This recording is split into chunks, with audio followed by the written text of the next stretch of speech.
I'm Tomlyn Nicholson. This is Wednesday, February 11, 2026. Lawmakers from both parties in the House passed a bipartisan housing bill designed to increase supply and improve affordability nationwide.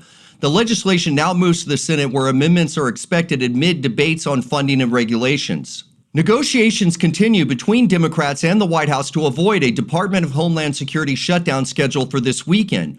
Democrats seek restrictions on immigration enforcement, including requirements for judicial warrants, while the administration pushes back on those demands. Ghislaine Maxwell pled the fifth during her virtual testimony before the House Oversight Committee investigating Jeffrey Epstein's network.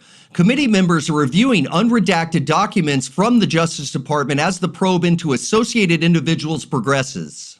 A bombshell audit of Minnesota's Department of Health and Human Services uncovered that officials awarded nearly $680,000 to a grantee without any evidence of services provided, with the approving employee resigning days later and taking a job with the same organization.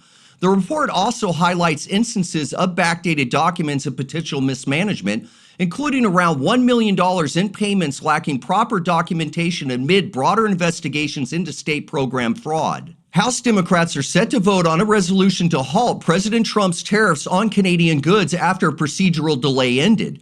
The action reflects ongoing concerns about trade impacts on the economy and bilateral relations. Turning Point Action has endorsed Texas AG Ken Paxton in his primary challenge against Senator John Cornyn, the race that could influence the Republican Senate majority with potential involvement from President Trump. Bipartisan pressures mount on Commerce Secretary Howard Lutnick to resign following revelations in the Epstein files. Lutnick maintains his connections were minimal, but the disclosures have intensified scrutiny. President Trump touted recent economic milestones, including the Dow surpassing 50,000 in his latest remarks. However, polls indicate public approval on economic handling remains low as midterms approach. House Minority Leader Hakeem Jeffries vows Democrats will resist President Trump's proposal to nationalize elections, the plan that has sparked controversy over federal versus state authority in electoral processes. Senator Rand Paul criticized President Trump's election nationalization idea, citing constitutional concerns. The proposal has divided opinions within the Republican Party on governance principles. Newly unsealed Epstein documents reveal orders for 55-gallon drums of sulfuric acid delivered to his island amid an FBI probe.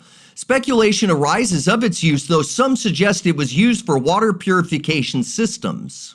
Elon Musk has resumed large political donations, funneling millions to GOP groups ahead of the 2026 midterms.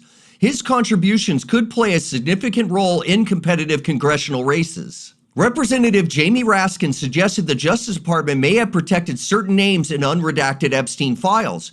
Lawmakers continue accessing full documents to assess the extent of the network.